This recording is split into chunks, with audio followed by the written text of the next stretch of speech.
Ngayon, isa-celebrate natin ang 10 million followers sa Facebook. Pero hindi to basta simpleng celebration dahil pinili naming gawin to dito sa isang bahay ampunan kasama ang mga batang ulila. Kulang-kulang 2 million ang bilang ng mga ulilang bata sa buong Pilipinas at nasa 0 to 7 years old ang edad ng batang madalas na pupunta sa mga bahay ampunan. Pero sa dami nila, mahigit 260 facility lang ang kayang tumanggap, mag-alaga at magbigay ng pansamantalang tahanan sa kanila. Ibig sabihin, napakarami pa ring batang naiiwan sa labas ng sistema. Walang matakbuhan, walang masilungan at walang kasiguraduhan kung saan sila mapupunta.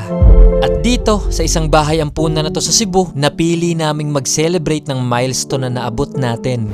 Pero sa likod ng kasiyahan at tuwa ng mga batang to dito sa orphanage ay may iilan sa kanila na dumaan sa pinakamabigat at pinakamasakit na sitwasyon sa buhay.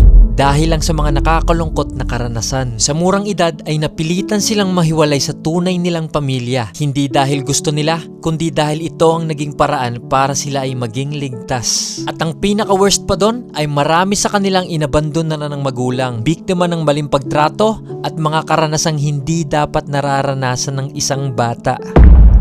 Hindi rin naging magandang epekto nito sa kanila dahil hanggang ngayon ay dala-dala pa rin nila ang pangit na memorya. Meet Sister Flor, ang isa sa mga tumatayong gabay at pangalawang magulang na mga batang ulila. Start nung 2010, mag-open kami ng orphanage. Since maraming mga nakikita na mga bata na nasa kalye. Ang mga bata namin halo-halo, hindi lang naman sa orphan, may mga neglected din, may mga abuses. Talagang din ako na matulungan yung mga bata. Kasi nararamdaman ko rin yung mararamdaman na wala kang magulang na nag-asikaso sa'yo, nagpapakita ng pagmamahal sa'yo. Hindi man namin maibigay yung lahat ng gusto nila, but at least nabigay namin yung kaya namin na nagbibigay din ng saya sa kanila at saka magandang kinabukasan. Isa din sa naging struggle nila ay nung tumama ang napakalakas na lindol dito sa Bugo City kung saan dito din ang sentro at pinakamatinding natamaan. At dahil doon, naapektuhan ang bahay ampunan. Pati yung mga bata, nakaramdam ng takot dahil halos araw-araw ay may aftershocks pa rin silang nararanasan. Napakalaki ang naitutulong ng bahay ampunan na to sa mga batang ulila dahil dito sila nabibigyan ng tamang pag-aalaga, guidance at opportunity na magkaroon ng mas maayos na kinabukasan.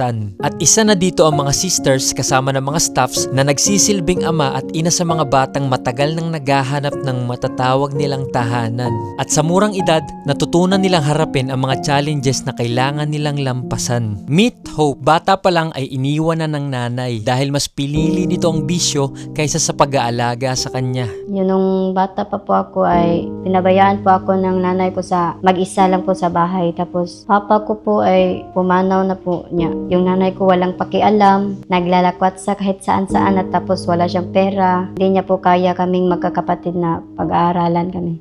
Kahit ganyan yung mga ginawa nila sa amin, po mapapatawad po kasi mahal na mahal ko po kahit pinabayaan po kami.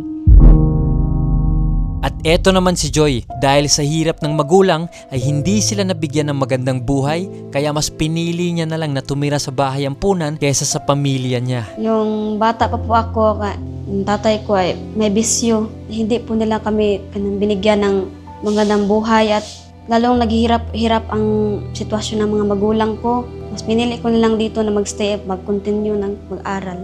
Yung nagpapalakas talaga nakin, isa lang talaga yung Lord. Si Jesus lang talaga ang nagpapatuloy na mangangarap pa rin ako kahit na kailan ako nadapa at unti-unti bumangon.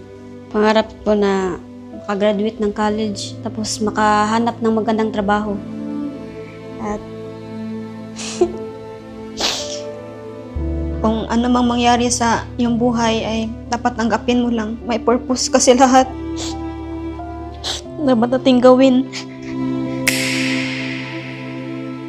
Sunod ay si Grace. Sa murang edad ay iniwan na siya ng magulang niya at hanggang ngayon ay hindi niya pa rin matanggap dahil hindi na siya binalikan ng ama niya. Nung bata pa lang po ako, iniwan na ako ng papa ko. Doon ako nakatira sa aking lola at namatay ang aking lola.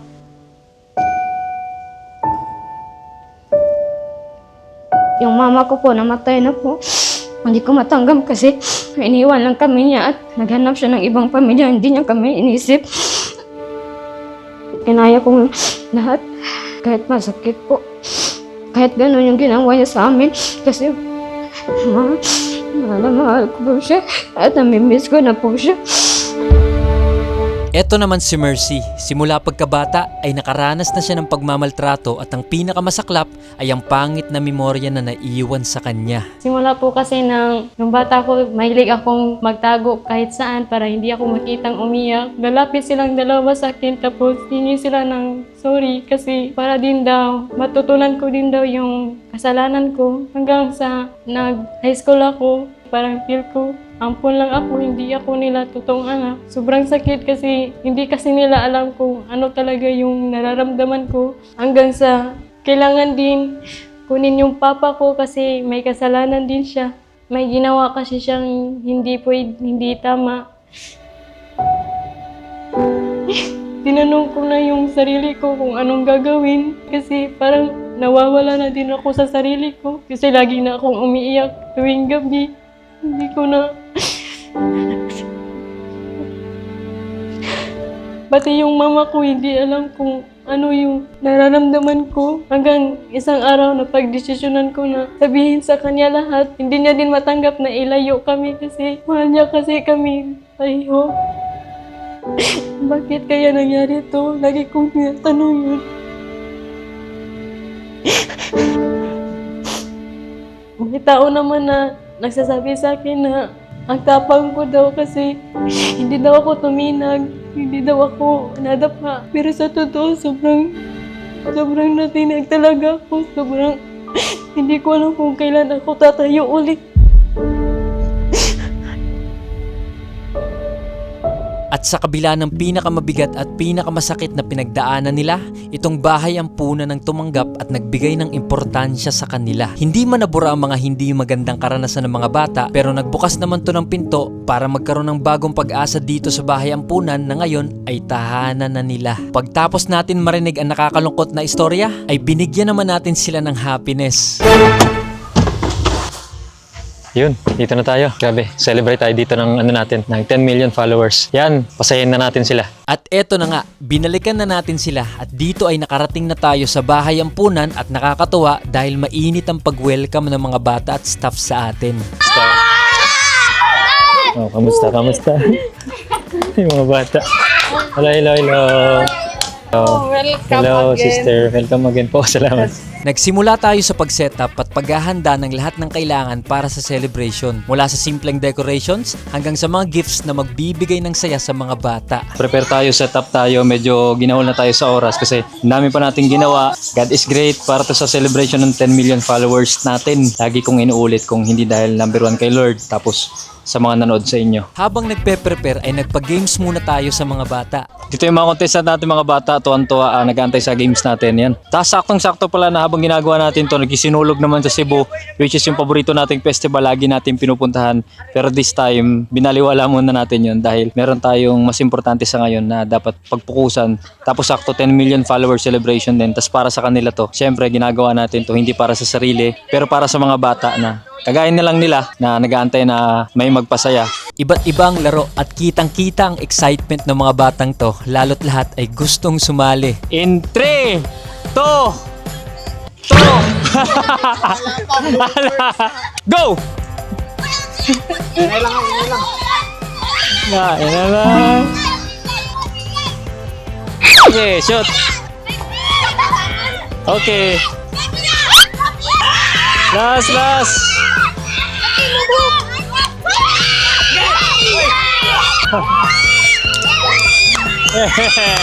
Dog blue.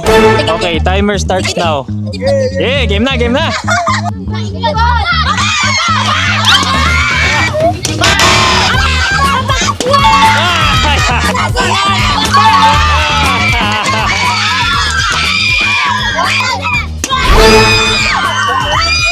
Nakakatuwa tignan dahil ramdam mo kung gaano nila ine-enjoy yung moment na to. At eto na, ang main event ng 10 million celebration natin. Dito ay nagbigay na ng importanteng message sila sisters. Daghang salamat sa pagpili sa mga pabisita nimo.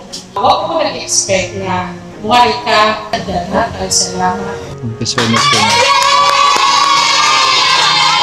Sunod ay nagbigay din tayo ng konting message. Instrument ra ko, gigamit ra ko ni Lord para magbuhat og mga contents. So God is great. Pagtapos ay naghanda na rin tayo ng mga regalo para sa mga bata. Badminton eh.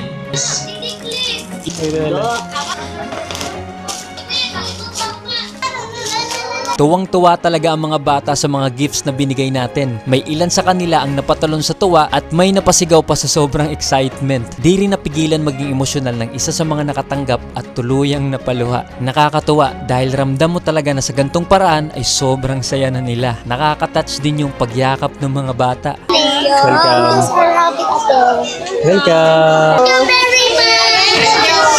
Also,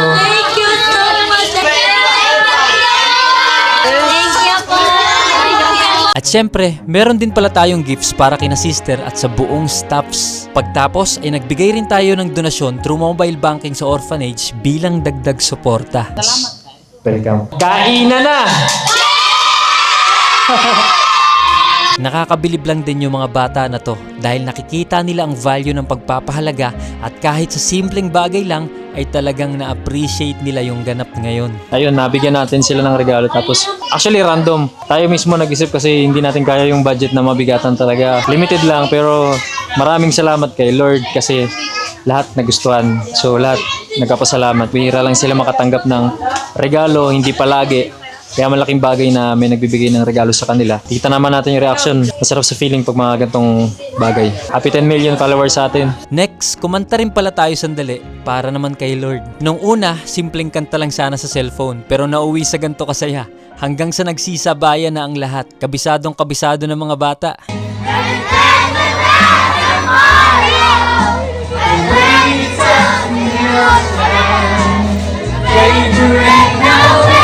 Masaya lang din dahil yung simpleng kanta ay parang naging praise and worship na.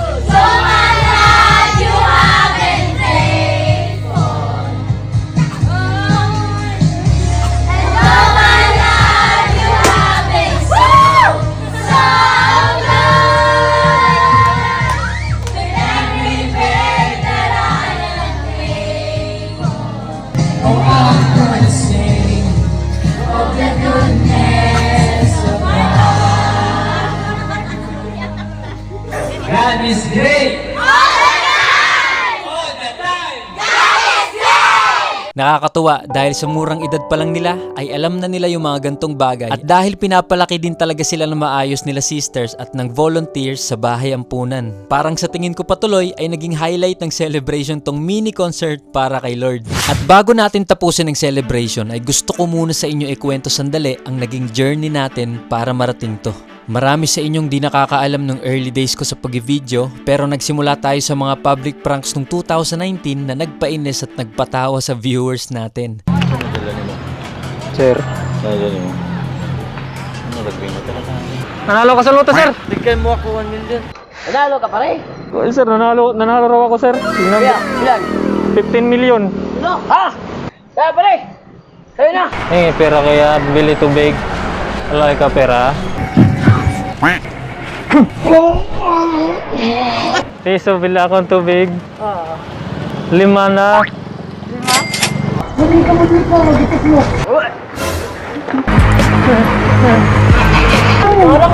Barang to!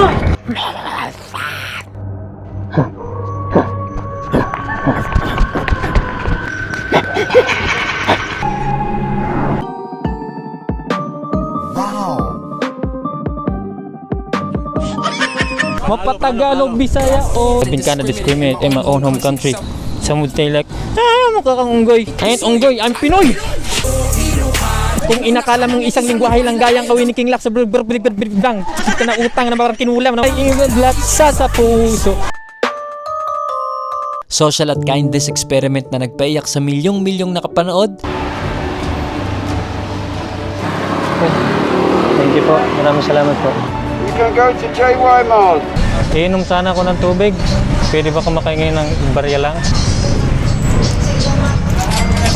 Marami po ito. Pagtapos nga ay binalikan ko si tatay para ibigay sa kanya ang pagkain at ang bago niyang gitara. Ito na ang naging reaksyon niya.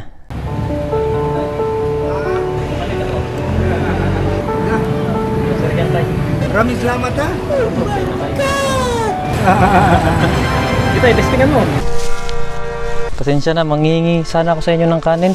Nakakaya na eh. Ako sa itaas, pwede ka makain dito. Okay lang. Ano lang sa lamesa, hindi ka mahiya. Ba't mo? Tao naman ta. Masakit to ang... Pako, pwede po bang makisuyo, tay? Pwede po bang sumakay po doon ng libre? Parang gusto mong pasakay sa atin. Tay. Tay. Pwede bang makisakay, tay? Ano ang nangyari sa'yo? Ano ko, tay? Sakit eh. Deserve mo yan, tay. Sa ilang taong pagtatrabaho. Mo yan ang... Sir, makakalimutan sir. Magandang araw po. Marang. Masarap po ba yan?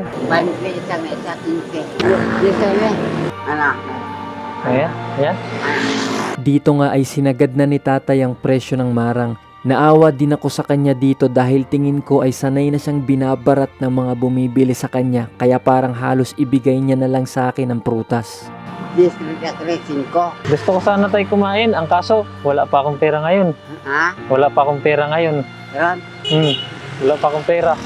Hindi, mga damit ko. Hindi ako binibigyan ng tao eh. Gutom na ako tayo eh. Sige. Ha? Taon na. Akin na lang to? Wow, grabe. Sarap nito, tay. Hanggang sa nahanap natin ang purpose through content creation at makagawa ng magandang impact sa mga lugar na napupuntahan natin. Ready na? Ready na. Sige, 1, 2, 3. Ano yan? Kuan, PC. Kanina yan? Para sa'yo na yan, sir. Talaga? Sa'yo, sir. Totoo lang, yan talagang pangarap ko magkaroon ng bangka. Ganun Maliit talaga. lang yung isda na binigay ko sa iyo. Pero yung kapalit malaki. Salamat talaga. Nahirapan ako magsalita. Naiiyak ako.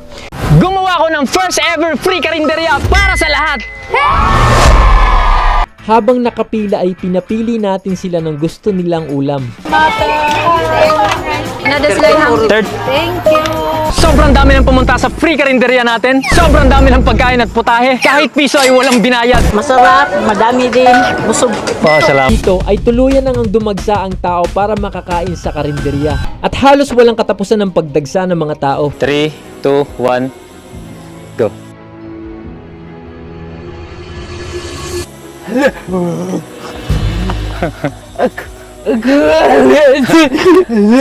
At eto na nga ang brand new house ni Tatay Lotlot. Yay! Sa'yo yan, tay. Grabe. Ito, tay, merong grocery para sa'yo. Tapos, ito yung picture natin. Siguradong titingala at mamamangha sila. Happy 2025. Ito na. Laka.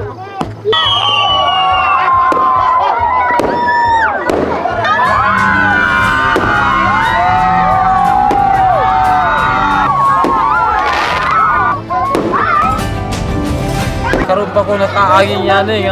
Sabi ko sa bagong tuig. Dako kaya mong kalipay nga first time yun na akong nakakita sa personal nga fireworks sa TV ra namo makita. Nalingaw mi tungod sa inyo ha, nakakita mi og fireworks sa personal. Talag sa rani mahitabo sa among sitio. Salamat kayo.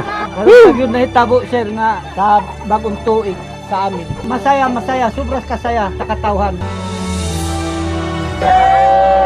Unang hakbang ay sirain ang pinakamamahal nilang classroom. Ready? 1, 2, 3! Uy, hi! Ayan, bagsak na. Simula grade 1 hanggang grade 6 ang estudyante dito.